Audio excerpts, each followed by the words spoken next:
Welcome all of you. आज हम लोग फाइनेंशियल मैनेजमेंट की क्लास में फाइनेंसिंग डिसीजन हम लोग डिस्कस करने जा रहे हैं। इससे पहले मैं आप लोग को ये मैं बता दूं कि फाइनेंशियल मैनेजमेंट में तीन तरह के डिसीजंस होते हैं और मैंने ये टॉपिक पढ़ाया भी है।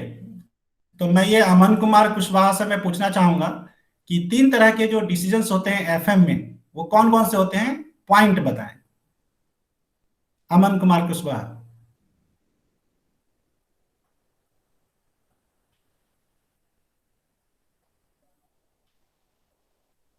अमन कुमार कुशवाहा।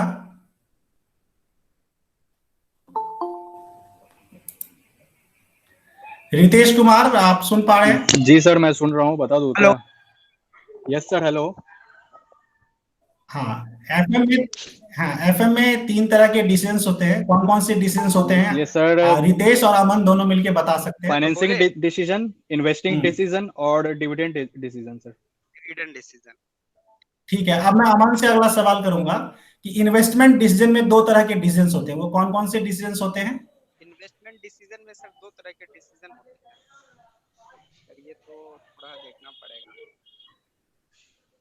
पहला हिंट है capital budgeting decision. Capital budgeting and cost of capital decision. No, I am not satisfied with your answer. एक हो जाएगा sir working capital decision. Working capital मतलब इसी टाइप का working capital management. So working there are capital two types management. Of, yes, I agree with you. There are two types of decisions. In case of investment decision, the first is capital busting decision, जैसे कि metro बना रहे हैं, road बना रहे हैं, school बना रहे हैं, फ्लाईओवर बना रहे हैं, ब्रिज बना रहे हैं, ये सब क्या कहलाएगा? कैपिटल बस्टिंग डिसीजन, जिसमें ज्यादा ये अमाउंट बहुत बड़ा। यस यस, इसमें मतलब है ना कैपिटल ज्यादा लगता है, इसीलिए कैपिटल इसको बोलते हैं sir, capital budgeting decision. Yes sir, yes. Substantial amount मतलब बहुत ज्यादा अमाउंट इसमें इन्वॉल्व होता है, रिस्क भी ज्यादा होता है और रिटर्न भी ज्यादा होता है। सबसे अच्छा एग्जांपल है मेट्रो प्रोजेक्ट। इसके अलावा स्कूल कॉलेज सब इसके एग्जाम्पल होंगे जिनका कंस्ट्रक्शन होता है। चलिए, तो अभी हमने बताया कि एफएम में तीन तरह के डिसीजंस होते हैं, investment decision, financing decision and dividend decision. तो इससे पहले जो मेरा लेक्चर उसमें इससे पहले जो मेरा लेक्चर हुआ था उसमें हमने इन्वेस्टमेंट डिसीजन पर फोकस किया था और आज हम लोग फाइनेंसिंग डिसीजन पर हम लोग फोकस करेंगे। और इसके बाद एक और डिसीजन है डिविडेंड डिसीजन। तो आज हम लोग फाइनेंसिंग डिसीजन पर फोकस करेंगे। रितेश कुमार से मैं आग्रह करूंगा कि वह म्यूट कर ले। यस सर, बोलिए सर। आप म्यूट कर लीजिए। नोट कर लो। तो फाइनेंसिंग डिसीजन पर हम लोग आज फोकस करेंगे। उसमें जैसा कि अमन ने आज क्लास के स्टार्टिंग में बताया था कि कैपिटल स्ट्रक्चर मैंने लास्ट टाइम में पढ़ाया था, उसी कैपिटल स्ट्रक्चर में मैं आगे समझाना चाहता हूं कि किसी भी फर्म को कितना फंड चाहिए, कितना फंड रिक्वायर्ड है बिजनेस के लिए, ये तो उसके इन्वेस्टमेंट डिसीजन पर डिपेंड करता है। लेकिन अब फंड इकट्ठा करना है तो फंड को इकट्ठा करने के लिए दो तरह के सोर्स होते हैं, जैसा आप सभी बच्चे जानते हैं। और अच्छा रहेगा कि मैं आप लोग के माध्यम से मतलब इस लेक्चर को आगे बढ़ाना चाहूंगा। क्या यामिनी आप बता सकते हैं कि कोई भी कंपनी या फर्म दो तरह के फंड से अपना फंड रेज कर सकती है? There are two types of funds. Can you name out two types of funds?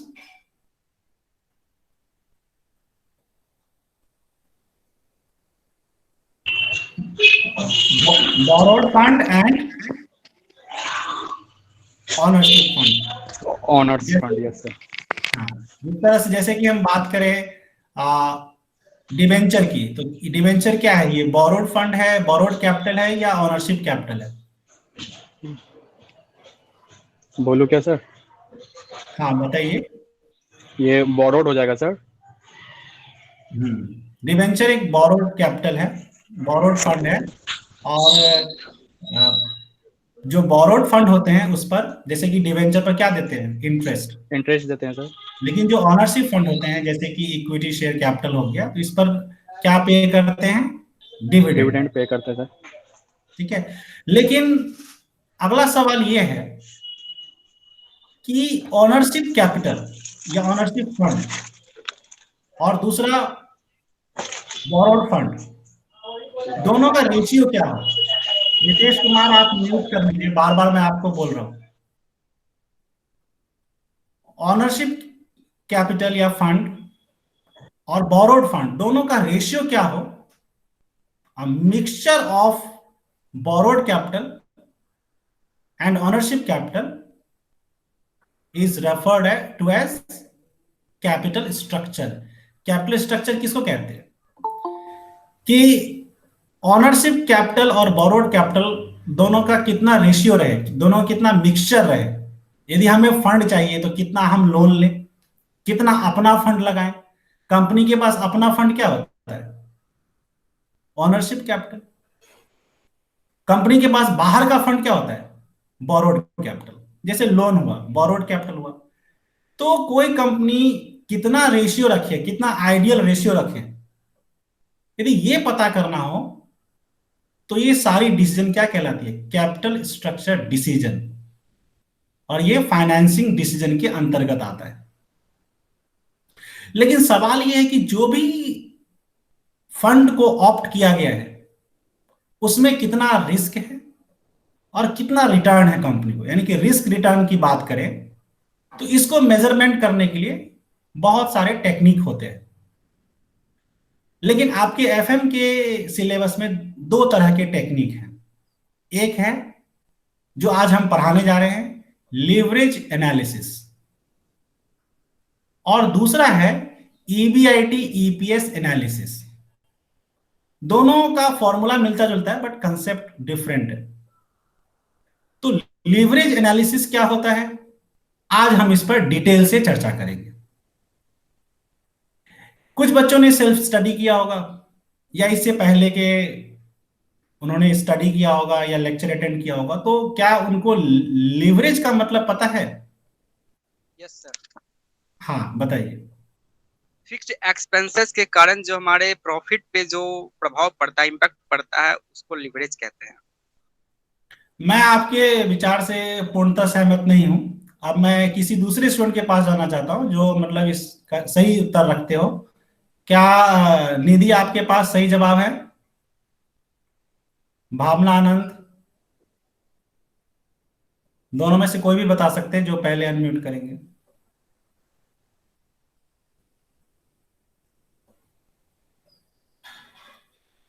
मेरा सवाल है कि लीवरेज या लीवरेज एनालिसिस क्या है, क्योंकि पहले तो वही पता होना चाहिए ना, फिर हम उसके टाइप्स में जाएंगे, फिर हम उसके डेफिनेशन और फॉर्मूले में जाएंगे, फिर न्यूमेरिकल क्वेश्चंस करेंगे।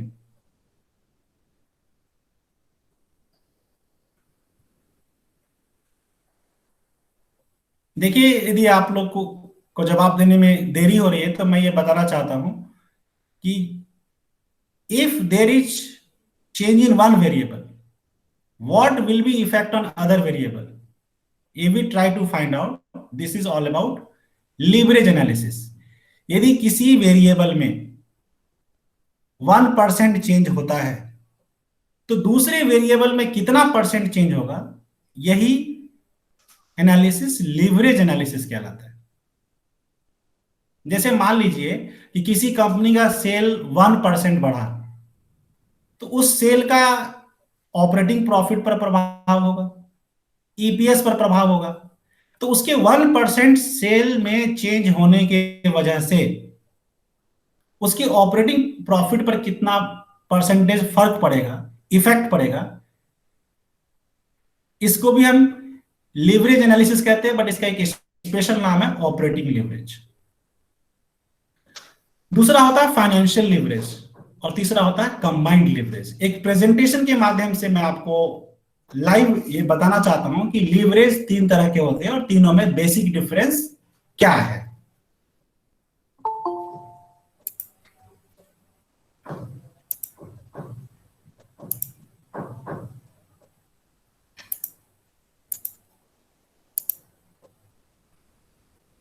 तो एक प्रेजेंटेशन के माध्यम से आप लोग को बताया जाएगा कि लीवरेज 3 तरह के होते हैं और तीनों में बेसिक डिफरेंस क्या है।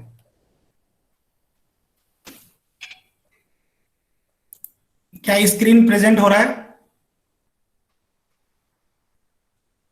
अमन? Yes sir.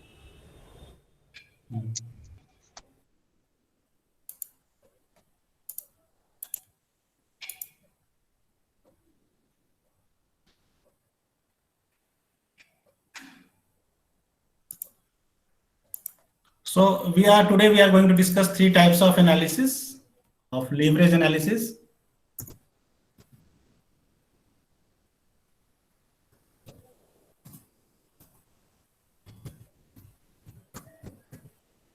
तो लीवरेज एनालिसिस अभी मैंने बताया कि 3 तरह के होते हैं और उन तीनों पर हम विस्तार से चर्चा करेंगे। सबसे पहला है ऑपरेटिंग लीवरेज।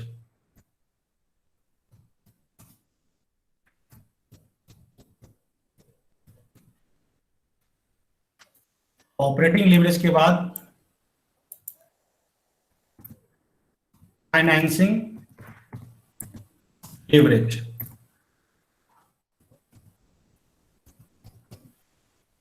और तीसरा है कंबाइंड लीवरेज।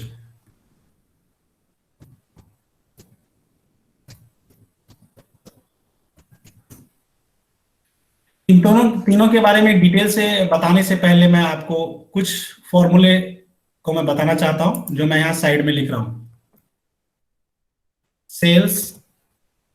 सेल्स में से हम यदि माइनस करें वेरिएबल कॉस्ट तो क्या आएगा?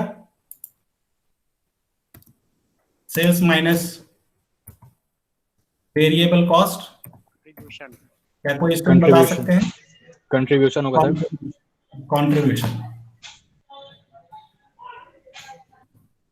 कंट्रीब्यूशन होगा।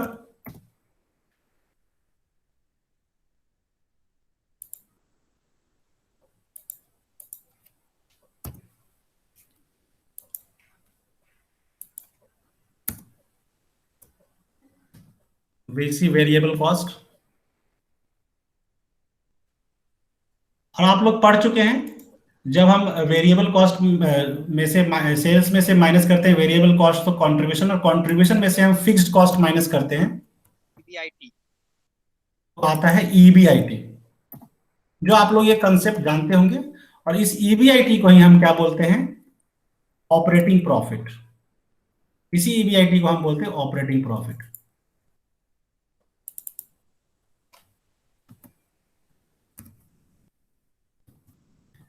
कई लोग EBIT तो जानते हैं बट उसका दूसरा अल्टरनेटिव नाम नहीं जानते हैं। और उसके बाद EBIT का फुल फॉर्म भी जानना जरूरी है। जिन बच्चों को ना आता हो वो लिख भी सकते हैं, earning before interest and tax.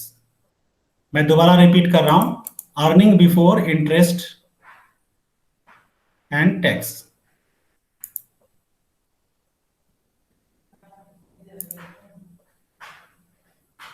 अब इस EBIT में से हम माइनस करेंगे इंटरेस्ट। इंटरेस्ट माइनस करने के बाद क्या आएगा? EBT, earning before tax. Earning before tax.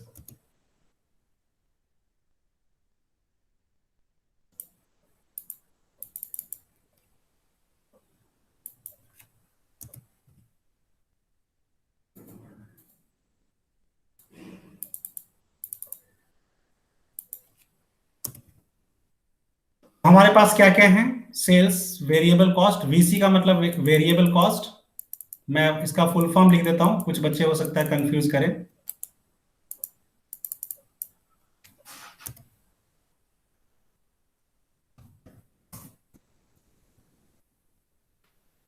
और फिक्स्ड कॉस्ट,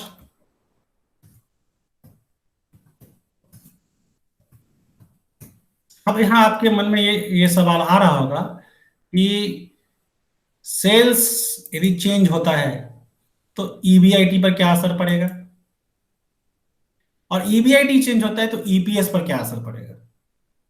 तो इसके लिए हमें EPS के फॉर्मूले हम पहले देख लेते हैं क्या होता है। EBIT में से हम इंटरेस्ट माइनस करते हैं तो EBT आता है, और EBT means earning before tax. इसी में हम माइनस कर दें प्रेफरेंस डिविडेंड, यदि हम माइनस कर दें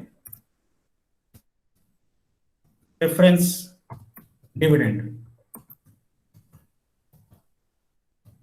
तो क्या आएगा? Earning available to equity share holder, earning available to equity share holder, मैं शॉर्ट में लिखता हूं इक्विटी शेयर होल्डर। तो ईपीएस है क्या आखिर? EPS earning available to equity share holder divide by number of equity shares कर देंगे तो हमारे पास अर्निंग पर शेयर आ जाएगा। ठीक है, तो earning available to equity share holder में हम नंबर ऑफ इक्विटी शेयर से हम डिवाइड कर दें तो ईपीएस आ जाएगा, अर्निंग पर शेयर। लेकिन अब क्या क्या सवाल हमारे मन में आता है? हमारे मन में ये सवाल आता है कि सेल्स का प्रॉफिट पर यानी कि ऑपरेटिंग प्रॉफिट पर क्या फर्क पड़ेगा। और हमारे पास यदि ऑपरेटिंग प्रॉफिट है तो उसका ईपीएस पर क्या फर्क पड़ेगा? ईपीएस जो है एक पर शेयर के केस में, earning available to equity share holder ये टोटल शेयर के लिए कितना अवेलेबल है उस केस में। यदि आप जानना चाहते हैं कि सेल्स का डायरेक्ट इफेक्ट ईपीएस पर कितना पड़ेगा, यहां साइड में मैं रेफरेंस में ईपीएस लिख देता हूं, अर्निंग पर शेयर इसी के रेफरेंस, यानी कि नंबर ऑफ इक्विटी शेयर से हम डिवाइड करेंगे तो अर्निंग पर शेयर आ जाएगा। तो सेल्स का यदि हम ईबीआईटी पर इफेक्ट जानना चाहते हैं तो वो है ऑपरेटिंग लिवरेज। सेल्स का ईबीआईटी पर क्या इफेक्ट है उसके लिए ऑपरेटिंग लिवरेज, और ईबीआईटी का ईपीएस पर क्या फर्क है वो फाइनेंशियल लिवरेज, और सीधा सेल्स का ईपीएस पर क्या इफेक्ट होगा इसे बोलते हैं कंबाइंड लिवरेज। एक बार मैं फिर से रिपीट कर दिए सर। रिपीट भी कर दूंगा और साथ साथ मैं फॉर्मूले भी लिख देता हूं। जैसे ऑपरेटिंग लिवरेज क्या है? Operating leverage equal to percentage change in EBIT divide by percentage change in sales. अब जरा समझने की कोशिश कीजिए। आप लोग मैथमेटिक्स में पढ़े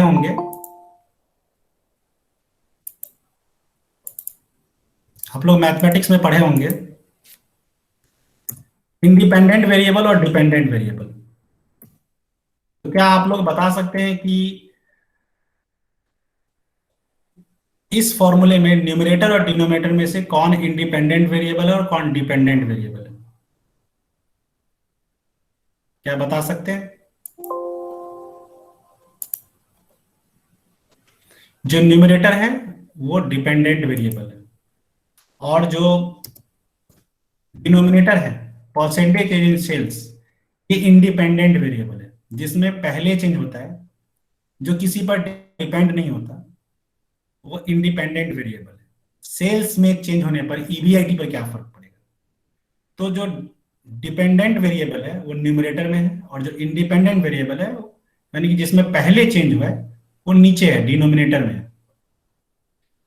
इस तरीके से मैंने आपको बताया था कि यहां पर बताया था लेफ्ट साइड में सेल्स का ईबीआईटी पर क्या प्रभाव पड़ेगा। तो पहले किस में चेंज हुआ है? सेल्स का ईबीआईटी पर इफेक्ट, तो ये न्यूमरेटर में है। परसेंटेज, दोनों फिगर परसेंटेज में है, percentage change in EBIT divide by percentage change in sales, यानी कि सेल में चेंज होता है तो ईबीआईटी में कितना चेंज होगा ये बताता है ऑपरेटिंग लिवरेज। अब सवाल है कि फाइनेंशियल लिवरेज क्या बताता है? तो ये बताता है कि ईबीआईटी में चेंज होगा तो ईपीएस पर क्या असर पड़ेगा ये बताता है। तो क्या कोई बच्चा फाइनेंशियल लिवरेज का फॉर्मूला बता सकते हैं?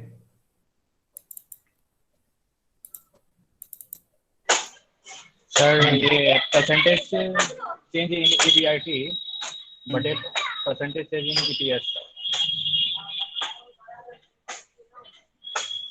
मेरे ख्याल से आप उल्टा बोल दिए। उल्टा बोल दिए sir. Percentage change in EPS numerator में होगा क्योंकि ये बाद में इफेक्ट है, divide by percentage change in EBIT, क्योंकि ईबीआईटी का इफेक्ट हम देख रहे हैं ईपीएस पर। तो पहले चेंज हुआ ईबीआईटी में और बाद में हम देख रहे हैं कि ईपीएस पर कितना इफेक्ट पड़ेगा, कितना प्रभाव पड़ेगा। इसलिए फाइनेंसिंग लिवरेज का जो फॉर्मूला होगा वो होगा percentage change in EPS, earning per share, divide by percentage change in EBIT. EBIT का ईपीएस पर इफेक्ट। जबकि कंबाइंड लीवरेज क्या बताता है कि सेल्स का ईपीएस पर क्या इफेक्ट पड़ेगा, सेल्स का ईपीएस पर क्या इफेक्ट पड़ेगा। डायरेक्ट कंबाइंड लीवरेज में डायरेक्ट इफेक्ट पता चलता है सेल्स का ईपीएस पर।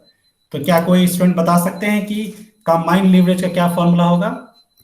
परसेंटेज चेंज इन, हेल्प कीजिए। परसेंटेज चेंज इन सेल्स बट्टा परसेंटेज चेंज इन ईपीएस। फिर तो उल्टा बोल दिया सर इसको होगा percentage change in EPS by percentage change in sales. Yes, percentage in EPS, EPS पर हम बाद में इफेक्ट देख रहे हैं, वो डिपेंडेंट वेरिएबल हो गया। परसेंटेज चेंज इन सेल्स, क्योंकि सेल्स में पहले चेंज हुआ है, उस जिसमें पहले चेंज हुआ वो डिनोमिनेटर होगा, और जिसमें बाद में चेंज हमें देखना है, इफेक्ट मेजर करना है, वो न्यूमरेटर में होगा। तो percentage change in EPS divide by percentage change in sales. इसका एक दूसरा फॉर्मूला भी होता है। आप ऑपरेटिंग लीवरेज को मल्टीप्लाई कर दीजिए फाइनेंशियल लीवरेज से, दोनों को मल्टीप्लाई करके, स्टार का मतलब मल्टीप्लाई। तो ऑपरेटिंग लीवरेज को आप यदि मल्टीप्लाई कर देंगे फाइनेंशियल लीवरेज से तो भी आपको मिल जाएगा। देखिए आप मल्टीप्लाई करके आ रहा है कि नहीं आ रहा है, जो फॉर्मूला है आ रहा है। आप ऑपरेटिंग लीवरेज के फॉर्मूले को और फाइनेंसिंग लीवरेज के फॉर्मूले को दोनों को मल्टीप्लाई कीजिए तो कट के नीचे वाला फॉर्मूला आ रहा है कंबाइंड लीवरेज का। आप क्रॉस चेक करके देखिए, मुझे तो एकदम सामने दिख रहा है कि ऑपरेटिंग लीवरेज के न्यूमरेटर में ईबीआईटी वाला है और फाइनेंसिंग लीवरेज के डिनोमिनेटर में ईबीआईटी। दोनों कैंसिल हो जाएंगे तो क्या बचेगा? Percentage change in EPS divide by percentage in sales. तो इसलिए कंबाइंड लीवरेज का नहीं रहने से भी हो सकता है। बस इतना ध्यान रखना है कि ऑपरेटिंग लीवरेज और फाइनेंशियल लीवरेज दोनों को मल्टीप्लाई करके कंबाइंड लीवरेज का फॉर्मूला आता है। लेकिन कंबाइंड लीवरेज है क्या, बताता क्या है? यह ये बताता है कि सेल में 1% का चेंज होता है तो ईपीएस में कितना परसेंट चेंज होगा। यदि सेल में 1% चेंज होता है तो ईपीएस में कितना परसेंट चेंज होगा, ये बताता है कंबाइंड लीवरेज। ठीक है। तो अब सवाल यह है कि लीवरेज एनालिसिस किस तरह के रिस्क को मेजर करता है। तो जैसा कि आप देख ही रहे हैं स्क्रीन पर कि ऑपरेटिंग लीवरेज, फाइनेंशियल लीवरेज और कंबाइंड लीवरेज है, तो तीनों अलग अलग तरह के रिस्क को मेजर करते हैं। तो अब हम यहाँ पर साइड में लिख रहे हैं कि कौन से तरह के रिस्क को मेजर करता है। ऑपरेटिंग लीवरेज जो है वो बिजनेस रिस्क को मेजर करता है, बिजनेस रिस्क को मापता है। थ्योरी में भी के लिए भी तैयार हो रहा है आपका।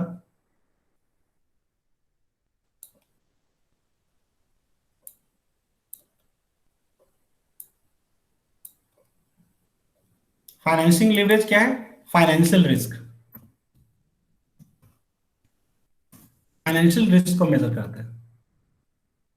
और कंबाइंड लीवरेज क्या मेजर करता है? Total risk. ये मेजर करता है टोटल रिस्क। आप चाहे तो नोट भी कर सकते हैं, टोटल रिस्क।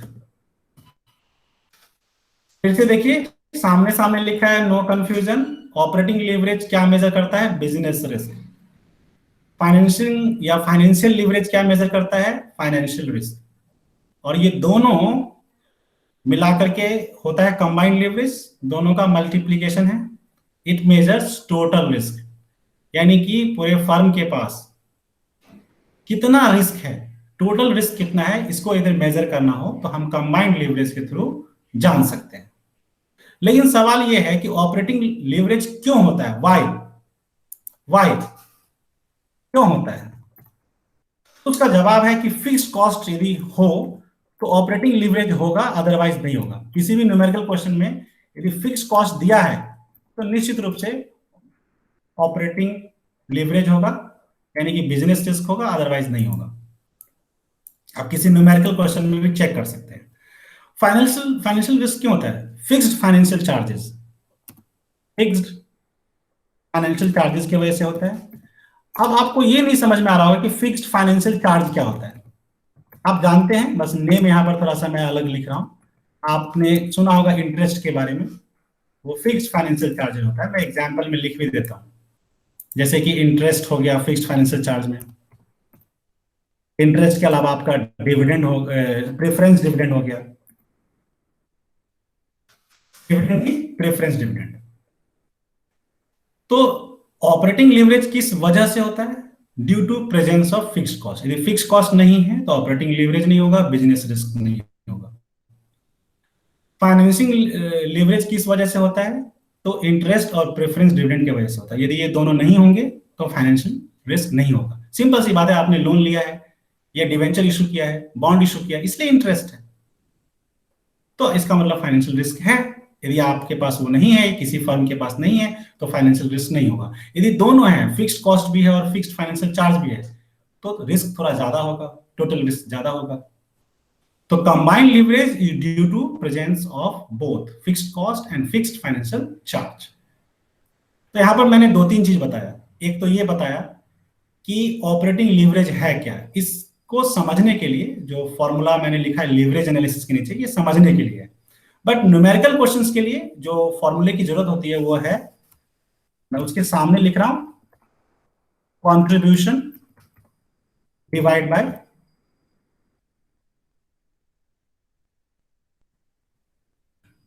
ईबीआईटी। ये आप फॉर्मूले में यूज करते होंगे। और दूसरा फॉर्मूला है ईबीआईटी डिवाइड बाय ईबीटी। और इन दोनों को यदि आप मल्टीप्लाई कर देंगे तो नीचे वाला फॉर्मूला आ जाएगा, कॉन्ट्रीब्यूशन डिवाइड बाय ईबीटी का मतलब अर्निंग बिफोर टैक्स। किसी बुक में लिखा होता है पीबीटी, मतलब प्रॉफिट बिफोर टैक्स। तो पीबीटी लिखा रहे या ईबीटी लिखा रहे, बोथ आर सेम। तो अब मैं आप लोग से कुछ क्वेश्चंस पूछने जा रहा हूं ताकि क्लास इंटरेक्टिव हो सके और आपने क्या लर्न किया ये मैं समझ सकूं। जब आप मुझे पता चल जाएगा आपने कुछ सीखा है, तो एक हम न्यूमेरिकल क्वेश्चन छोटा सा इसी एक्सेल शीट में हम लोग करेंगे।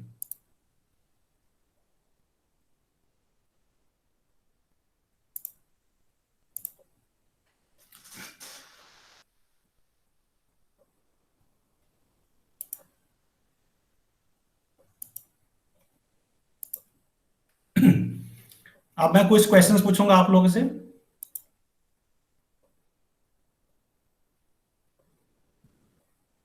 सबसे पहली बात तो कि अनामिका केसरी, ये बताइए कि स्क्रीन पर सब कुछ साफ साफ दिख रहा था? Yes sir. हाँ, तो क्या क्या दिख रहा था? 3 type of leverage. Yes sir. Can you name out 3 types of leverage? Operating leverage, financing leverage, combined leverage. बिल्कुल बिल्कुल सही बताया। शुभम से मैं पूछना चाहूंगा, शुभम आर्य। जी सर। हाँ, आप क्या समझा सकते हैं कि ऑपरेटिंग लीवरेज होता क्या है, मतलब किसी को समझाना हो तो? ऑपरेटिंग लीवरेज में बिजनेस रिस्क को मेजर किया जाता है। बिल्कुल सही है, आगे बताइए। फॉर्मूला क्या होता है? इसका formula percentage change in EBIT और by percentage change in sale. मतलब क्या हुआ, किसी को समझाना है तो फॉर्मूला होगा ना, समझाना हो तो कैसे समझाएंगे कि आखिर ऑपरेटिंग लीवरेज है क्या? सर, इसमें ये मेजर किया जाता है कि अर्निंग बिफोर इंटरेस्ट जो है वो सेल के बाद मतलब कितना चेंज करता है। आप सही मतलब सेंटेंस फ्रेम नहीं कर पा रहे, बट आपकी बातों को मैं समझ गया। आप ये कहना चाह रहे हैं कि सेल में चेंज होने पर ईबीआईटी पर कितना फर्क पड़ेगा, वो बताता है ऑपरेटिंग लीवरेज। यही कहना चाह रहे थे?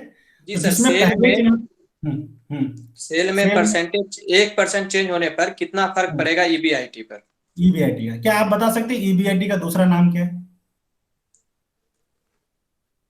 ईबीआईटी का earning before interest and tax है, लेकिन दूसरा नाम भी मैंने लिखा था, बताया था। नहीं पता। ऑपरेटिंग प्रॉफिट मैंने बताया था आज। Operating profit. लिख भी लीजिए, मैं दोबारा स्क्रीन से बता। तो ईबीआईटी का फुल फॉर्म होता है earning before interest and tax, उसी का दूसरा नाम है ऑपरेटिंग प्रॉफिट। तो कभी कभी न्यूमेरिकल क्वेश्चन में ईबीआईटी नहीं दिया रहेगा, ऑपरेटिंग प्रॉफिट, तो आप समझ जाइए कि ईबीआईटी ही दिया हुआ है ना। क्वेश्चन में लिखा रहेगा ऑपरेटिंग प्रॉफिट, तो आप घबरा जाएंगे कि ऑपरेटिंग प्रॉफिट है क्या। चलिए, आपने शुभम अच्छा प्रयास किया, आप 90% लगभग सही जवाब दिए। अब हम दूसरे स्टूडेंट के पास पहुंचते हैं, रितिका राज। रितिका राज, आप सुन पा रहे हैं? Yes sir. फाइनेंसिंग या फाइनेंशियल लीवरेज के बारे में बताइए कि वो है क्या।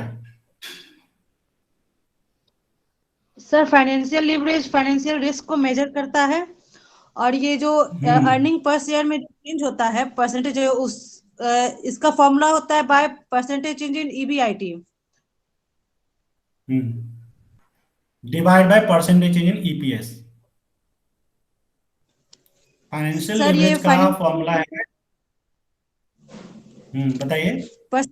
EPS by percentage change in EBIT, और ये हाँ, फिक्स फाइनेंशियल चार्ज की वजह से होता है। बिल्कुल। तो यानी कि न्यूमरेटर में परसेंटेज चेंज इन ईपीएस होगा और डिनोमिनेटर में परसेंटेज चेंज इन ईबीआईटी होगा, राइट? या यस सर।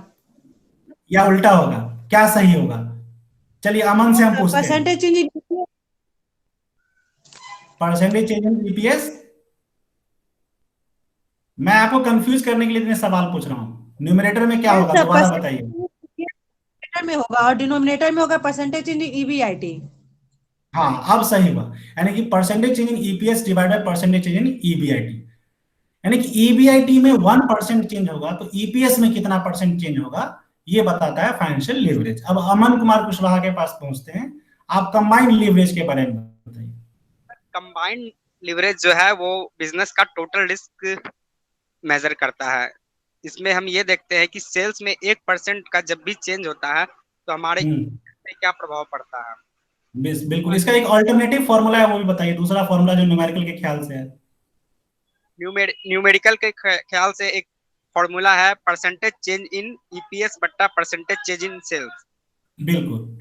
तो ये जो कंबाइंड लीवरेज है, जी और सर, ऑपरेटिंग लीवरेज है और फाइनेंशियल लीवरेज है, ये तीनों लीवरेज किस वजह से होता है? क्या कारण है इसके होने का? सर आखिर ये क्यों होता है, वाई? ऑपरेटिंग लीवरेज जो होता है वो हमारे फिक्स्ड एक्सपेंसेस की वजह से होता है, फिक्स्ड कॉस्ट, हाँ की ठीक वजह है। से होता है। और फाइनेंशियल लीवरेज जो होता है ये हमारा इंटरेस्ट टैक्स इन्हीं सब वजह से होता है। No no, interest and preference dividend, these are called fixed financial जी चार्जेस। सर। और कंबाइंड ओके। जी, और कंबाइंड कंबाइंड लीवरेज टैक्स वगैरह की वजह से होता है। नहीं, ये दोनों ऊपर में जो मौजूद हैं, जी सर। फिक्स्ड कॉस्ट और फिक्स्ड फाइनेंशियल चार्ज, इन दोनों के वजह से होता है कंबाइंड लीवरेज। सर तो एक क्वेश्चन मेरा था सर, जैसे कि हाँ बताइए। हमने अभी ईबीटी निकाला था, ठीक है। ईबीटी हमने प्रेफरेंस डिविडेंड लेस किया था, तो इसमें हम टैक्स लेस नहीं करेंगे? देखिए, टैक्स लेस तब करते हैं जब टैक्स एडवांटेज हमें दिखाना होता है, ठीक है। बट हम यहाँ पर किसके फॉर्मूले को हम डिस्कस कर रहे थे? Earning available to equity share holder. तो इक्विटी शेयर होल्डर के पास अर्निंग कितना बचेगा? तो इंटरेस्ट और प्रेफरेंस डिविडेंड देने के बाद जो बचेगा वो इक्विटी शेयर होल्डर वाले को होगा। आप अकाउंटिंग पॉइंट ऑफ व्यू से सोच रहे हैं वो ठीक है, बट मैं फाइनेंशियल पॉइंट ऑफ व्यू से बता रहा हूं। मेरा यहां पर इस फॉर्मूले में ये कहना था कि इक्विटी शेयर होल्डर वाले को देने के लिए क्या बचेगा। तो सही बात है, इंटरेस्ट प्रेफरेंस डिविडेंड टैक्स देने के बाद जो बचे, तो टैक्स देना इंप्लाइड है। जब आप इंटरेस्ट दे रहे हैं तो ऑब्वियसली इनडायरेक्टली आप टैक्स भी भर रहे हैं, क्योंकि टैक्स से पहले इंटरेस्ट डिडक्ट होता है। तो interest is tax deductible item. और भी फॉर्मूले होते हैं, बट यहां पर मैं ये शो कर रहा था कि earning available to equity share holder के लिए क्या होगा। तो जब हमने इंटरेस्ट माइनस किया तो निश्चित रूप से वो इंप्लाइड है, बट उसके लिए हमें फॉर्मूले में कुछ चेंज करना पड़ेगा। क्या? ईबीआईटी माइनस इंटरेस्ट किया तो क्या बचा? ईबीटी बचा। यदि हम माइनस करेंगे टैक्स तो क्या बचेगा? Profit after tax. Profit after tax, PAT. हाँ, लेकिन हमने उसका फॉर्मूला लिखा नहीं। आपने बिल्कुल सही जवाब दिया, हमने प्रॉफिट आफ्टर टैक्स का नहीं फॉर्मूला लिखा। किसका लिखा आप बताइए? Profit before tax. Before tax, याद है ना? जी सर। तो प्रॉफिट बिफोर टैक्स का मैंने लिखा फॉर्मूला, ठीक है। और आपका ध्यान जा रहा था प्रॉफिट आफ्टर टैक्स, तो ठीक है, प्रॉफिट आफ्टर टैक्स निकालना होगा तो हम टैक्स माइनस कर देंगे, राइट। बट जो ये मैंने फॉर्मूला लिखा था वो ये समझाने के लिए कि ऑपरेटिंग लीवरेज, फाइनेंशियल लीवरेज और कंबाइंड लीवरेज तीनों में क्या फर्क है। लेकिन जब हम अकाउंटिंग पॉइंट ऑफ व्यू से पूरा कैलकुलेट करेंगे तो निश्चित रूप से टैक्स भी माइनस करेंगे, प्रॉफिट आफ्टर टैक्स भी दिखाएंगे, जो पूरा सारा एक जो फॉर्मेट होता है उसके अकॉर्डिंग हम चलेंगे। बट हमारा यहाँ बेसिक पर्पस क्या था कि ऑपरेटिंग लीवरेज, फाइनेंशियल लीवरेज और कंबाइंड लीवरेज तीनों को हम समझ सके। तो सेल्स का यदि हम ईबीआईटी पर इफेक्ट जानना चाहते हैं तो उसके लिए ऑपरेटिंग लीवरेज निकालेंगे। ईबीआईटी का ईपीएस पर इफेक्ट जानना चाहते हैं तो उसके लिए फाइनेंशियल या फाइनेंसिंग लीवरेज निकालेंगे। लेकिन कोई कहेगा सर छोड़िए ना इतना लंबा कहानी, सीधा सेल्स का ईपीएस पर क्या इफेक्ट होगा? तो हम यही कहेंगे, देखो बच्चे, इसके लिए आपको डायरेक्ट कंबाइंड लीवरेज निकालो, सीधा सेल्स का आप इफेक्ट किस पर जान जाओगे? ईपीएस पर। कभी कभी ऐसा भी होता है ना कि हम उतना लंबा ना चल के सीधा डायरेक्ट ईपीएस पर जानना चाहेंगे, तो उसके लिए सजेशन है कि आप कंबाइंड लीवरेज का फॉर्मूला यूज कीजिए। तो ये तीन तरह के लीवरेज जो है वो तीन तरह के रिस्क भी बताते हैं और तीन तरह के अलग अलग टाइप की एनालिसिस भी करते हैं, है ना। जैसे कि अभी हमने डिस्कशन किया कि फिक्स्ड कॉस्ट की वजह से ऑपरेटिंग लीवरेज होता है, फिक्स्ड फाइनेंशियल चार्ज की वजह से फाइनेंसिंग होता है, रिस्क होता है, और दोनों की वजह से कंबाइंड लीवरेज होता है या टोटल रिस्क होता है। तो मेरे ख्याल से अभी इंटरेक्टिव डिस्कशन के बाद ये पता चला कि बच्चों को समझ में आया है, क्योंकि बच्चों ने 90% लगभग सही जवाब दिया और एक जो डाउट था मन के पास वो भी क्लियर किया है। अब क्यों ना एक न्यूमेरिकल क्वेश्चन हो जाए, है ना। तो मैं एक न्यूमेरिकल क्वेश्चन कुछ स्क्रीन पर देता हूं, आप लोग उसको सॉल्व कीजिए, बताइए, और नहीं होगा तो मैं भी सॉल्व करूंगा। तो मैं स्क्रीन प्रेजेंट कर रहा हूं दोबारा, मैं न्यूमेरिकल क्वेश्चन स्क्रीन पर ही दूंगा।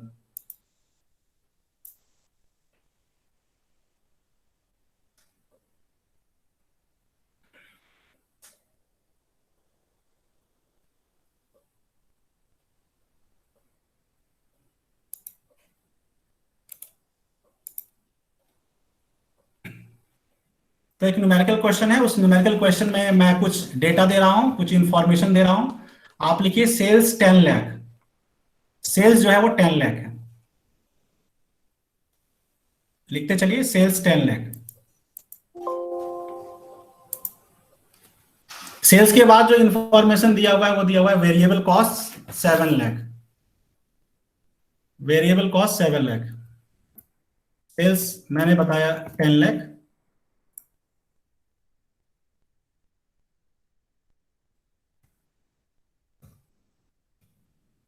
वेरिएबल कॉस्ट मैंने बताया अभी 7 लाख। इसके बाद जो है वो ये इंफॉर्मेशन दिया हुआ है कि फिक्स्ड कॉस्ट जो है वो 2 लाख का है, फिक्स्ड कॉस्ट एफसी 2 लाख। और इसके बाद हमारे पास इंफॉर्मेशन है कि 10% डिवेंचर जो है वो 5 लाख है, 10% डिवेंचर, 10% डिवेंचर कितना है? तो 5 लाख है। आपको क्या कैलकुलेट करना है? Find all leverage, find all leverages.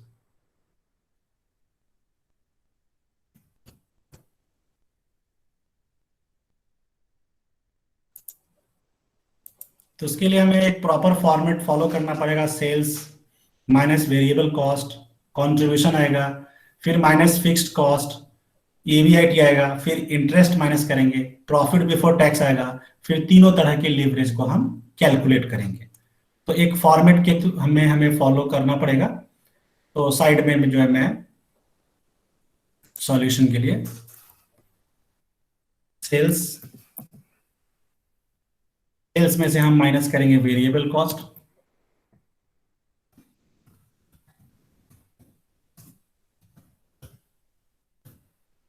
फिर आएगा क्या, कंट्रीब्यूशन। अभी मैं बता चुका हूं आप लोग को, दोबारा मैं ये कर रहा हूं, आप लोग भी कॉपी पर सॉल्व कीजिए, यहां से क्रॉस चेक कर सकते हैं। फिर फिक्स्ड कॉस्ट माइनस होगा,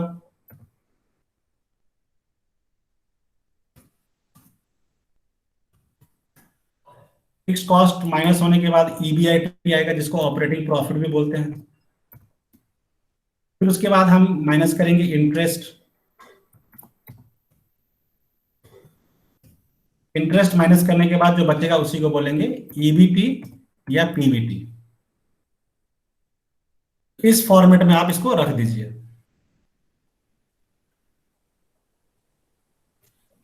तो 10 लाख में से 7 लाख माइनस करेंगे तो क्या आएगा, 3 लाख।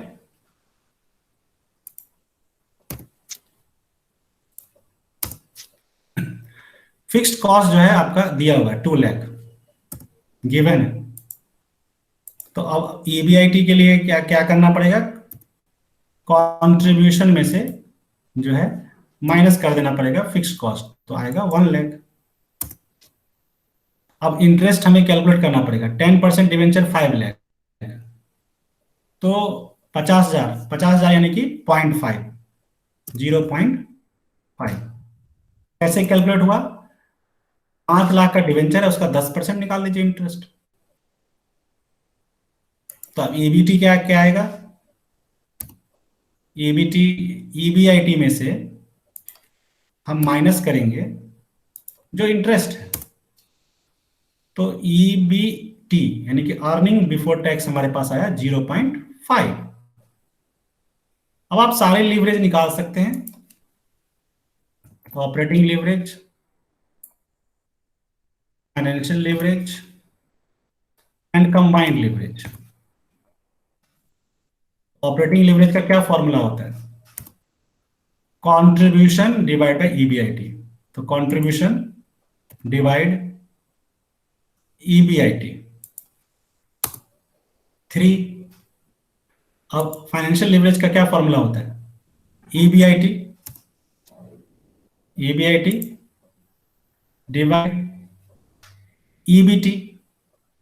EBT। और कंबाइंड लीवरेज का क्या फॉर्मूला होगा, दोनों को मल्टीप्लीकेशन कर दीजिए,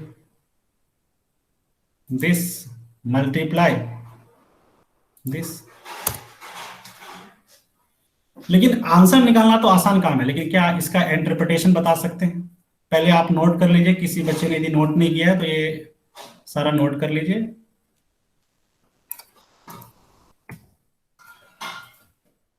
ऑपरेटिंग लीवरेज 3 आया, फाइनेंशियल लीवरेज 2 आया और कंबाइंड लीवरेज 6 आया। इसका इंटरप्रिटेशन क्या है, इस इंटरप्रिटेशन के बारे में हम लोग चर्चा करेंगे।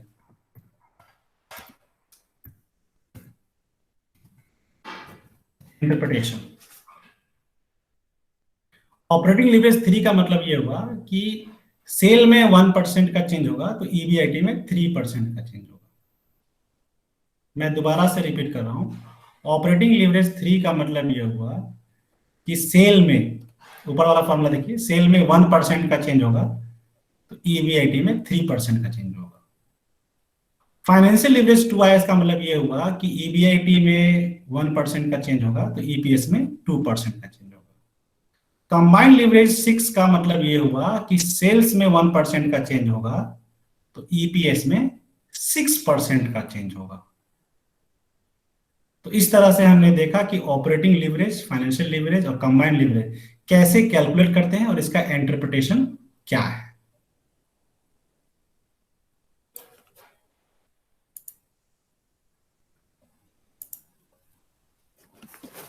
सर एक चीज पूछना था, बिना मिनट वाला। हेलो, सर ये ऑपरेटिंग लेवरेज जो आप हम्म। निकाले हैं, सुन रहा हूँ। दो जो निकाले हैं, ये सब फिर से बता सकते हैं क्या सर? कैसे कैलकुलेट किया? हाँ, फिर से बता सकते हैं सर क्या? कैलकुलेशन पार्ट या इंटरप्रिटेशन पार्ट, दो चीजें हैं। कैलकुलेशन या सर इंटरप्रिटेशन, दोनों में से क्या है? Interpretation. Calculation sir. Interpretation. Calculation, वो जो दो निकाले हैं ना सर, उसका कैलकुलेशन कैसे किए थे?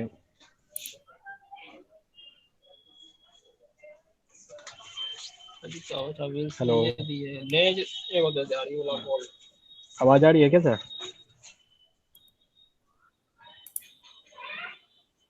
आवाज आ रही है? तुम स्क्रीन पर भी देख रहे हो मैं कुछ कर रहा हूँ। तो सेल्स का इंफॉर्मेशन गिवन था 10 लाख, जी सर। और वेरिएबल कॉस्ट का भी इंफॉर्मेशन गिवन था 7 लाख। तो दोनों को माइनस करके आ गया कंट्रीब्यूशन,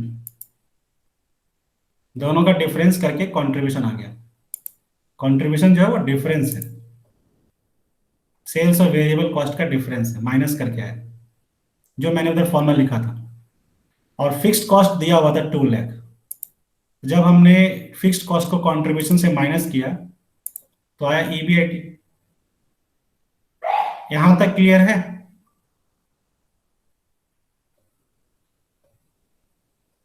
क्लियर है सर, क्लियर है। यहां तक क्लियर है? जी सर। उसके बाद इंटरेस्ट निकालने में परेशानी हो सकती है, तो इंटरेस्ट 10% डिवेंचर 5 लाख, तो 5 लाख का 10% कितना होगा? 50 लाख। जी सर। 50 लाख को हम लिखेंगे, लाख में 0.5 होगा। ठीक है सर। ठीक है, ओके। तो उसको माइनस किया, 1 में से माइनस करेंगे 0.5, फिक्स्ड कॉस्ट में से ईबीआईटी में से माइनस करेंगे इंटरेस्ट, तो कितना बचेगा? ईबीटी 0.5। ठीक है सर। ईबीआईटी 1 लाख था, उसमें से इंटरेस्ट माइनस करेंगे तो ईबीटी बचेगा ना। जी जी जी सर। यहाँ तक क्लियर है? जी सर।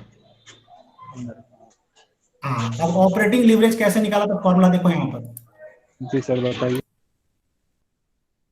ये ऊपर में फॉर्मूला मैंने हाईलाइट किया रेड कलर से, कंट्रीब्यूशन अपन ईबीआईटी। ठीक है, तो कंट्रीब्यूशन 3 लाख था और ईबीआईटी था 1 लाख। 3 डिवाइड बाय 1 क्या होगा? 3 होगा।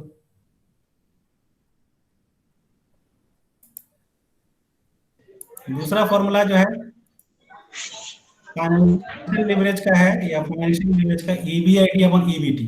हमारे पास ईबीआईटी भी और ईबीटी भी। डिवाइड करेंगे 1 में 0.5 से डिवाइड करेंगे तो 2 होगा। जी सर। और फिर कंबाइंड लीवरेज क्या होता है? ऑपरेटिंग दोनों का लीवरेज और मल्टीप्लाई। फाइनेंशियल लीवरेज मल्टीप्लाई होता है, तो 6 आ गया। 3 मल्टीप्लाई बाय 2 6। ठीक है, ठीक है सर, ठीक है, ठीक है सर। और इसके इंटरप्रिटेशन पार्ट का मतलब ये होगा कि ये 3 है ना, तो मन में सोच लो 3/1। तो सेल में 1% चेंज हुआ तो ईबीआईटी में 3% चेंज हुआ। फाइनेंशियल लीवरेज फाइनेंशियल लीवरेज का इंटरप्रिटेशन ये है कि ईबीआईटी में 1% चेंज होगा तो ईपीएस में 2% का होगा। और कंबाइंड लीवरेज 6 का मतलब ये हुआ कि सेल में 1% का चेंज होगा तो ईपीएस में 6% का चेंज होगा। क्या ये समझ में आया?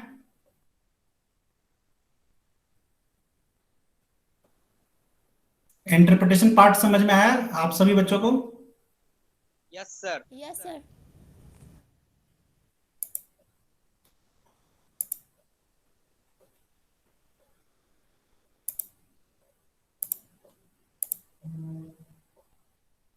तो क्लास वो हम एंड करने जा रहे हैं आज का। आज की क्लास में हमने सब कुछ बताया, इंट्रोडक्शन बताया, और मेनली हमने लीवरेज एनालिसिस की चर्चा किया, और लास्ट में हमने एक न्यूमेरिकल क्वेश्चन कराया जिसमें कैलकुलेशन और इंटरप्रिटेशन पार्ट हमने दोनों फोकस किया। और हम मुझे व्हाट्सएप ग्रुप पर के थ्रू भेज देना कि क्या नेक्स्ट क्लास में कौन सा मोस्ट इंपोर्टेंट टॉपिक आपको पढ़ना है। आज मैंने काफी कुछ क्लियर करने की कोशिश किया, लेकिन जाने से पहले थोड़ा मैं भी सेटिस्फाइड होना चाहता हूँ कि आप लोगों ने क्या सीखा और क्या नहीं सीखा। इसके लिए मैं कुछ क्वेश्चन मैं पूछ चुका हूं और कुछ क्वेश्चन पूछना बाकी है, तो अब जो बचे हुए हिस्से हैं उसको मैं 4 मिनट में कंप्लीट करना चाहता हूं। अब मैं कुछ बच्चों से मैं पूछना चाहता हूं, जिन बच्चों को मौका नहीं मिला है वो बताएं। भावना आनंद,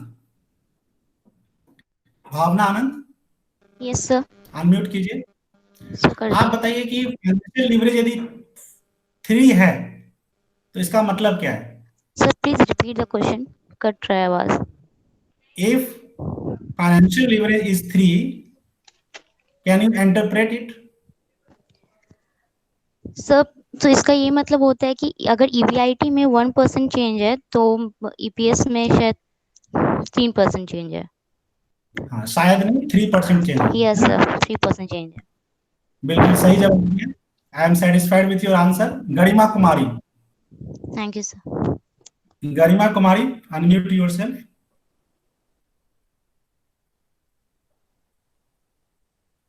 now I am calling Neha Singh. Neha Singh, unmute yourself. Yes sir. Combined leverage 5 है तो इसका मतलब क्या है? कंबाइंड लीवरेज तो 5 इसका मतलब है कि सर अगर ईपीएस में 1% का चेंज होगा तो सेल्स में 5% का चेंज होगा। मैं आपके आंसर से सेटिस्फाइड नहीं हूं। शुभम आर्या, बताइए आप क्या आंसर को सही कर सकते हैं? कंबाइंड लीवरेज 5 है तो इसका मतलब क्या है? Sir sorry sir sales sir sorry sir. Shubham को बोलने तो फिर आप बोलना। हाँ। सर इसका मतलब है कि 1% सेल्स में यदि 1% का चेंज होगा तो ईपीएस में 5% का चेंज होगा सर। बिल्कुल, शुभम ने बहुत अच्छा जवाब दिया और नेहा सिंह को भी अपना मिस्टेक मालूम चल गया होगा। तो आई थिंक मैंने कंसेप्ट को क्लैरिफाई करने में मैंने पूरी कोशिश किया है। और आप लोग भी डेली थोड़ा थोड़ा कुछ कुछ पढ़ते रहिए, एग्जाम टाइम आ रहा है और मैंने अपने सब्जेक्ट का सिलेबस भी फिनिश किया है और उम्मीद करते हैं कि आप लोग अच्छे स्कोर लाएंगे। जिस सब्जेक्ट में थोड़ा बहुत रह गया है उससे रिविजनल क्लास, रिमेडियल क्लास ले रहे हैं। तो क्या आज क्लास एंड करें? Yes sir. सर एक Yes, sir. मिनट सर, कुछ बोलना सर है। सर सर हाँ, पूछिए, क्या पूछना चाहते हैं? सर बोलना था कुछ कि सर मतलब सबको प्रॉब्लम है ना कि सबको लग रहा है कि हम लोग के पास सजेशंस आ गया है और हम लोग किसी को दे नहीं रहे, तो सर नहीं, मैं ऐसा काम नहीं कर सकता। मैं ऐसे तैयारी कराऊंगा कि एग्जाम में कोई भी क्वेश्चन है आप उसकी तैयारी अच्छे से कर पाए। जैसे मैंने आज पढ़ाया, नेहा सिंह म्यूट कीजिए। जैसे मैंने आज पढ़ाया, एक मैं आपके आंसर का सीधा जवाब देना चाहता हूं कि आज मैंने पढ़ाया, इस पर थ्योरी आए, न्यूमेरिकल आए, बच्चे कर लेंगे। मैं उस तरह से टॉपिक को तैयार कराना चाहता हूं क्योंकि इसके बाद आप नेट एग्जाम, कॉम्पिटिटिव एग्जाम देंगे तो तैयारी ऐसे रखिए कि क्वेश्चन कैसे भी आए तो आप उसका जवाब दे सकें। तो आज क्लास हम कंप्लीट करने जा रहे हैं और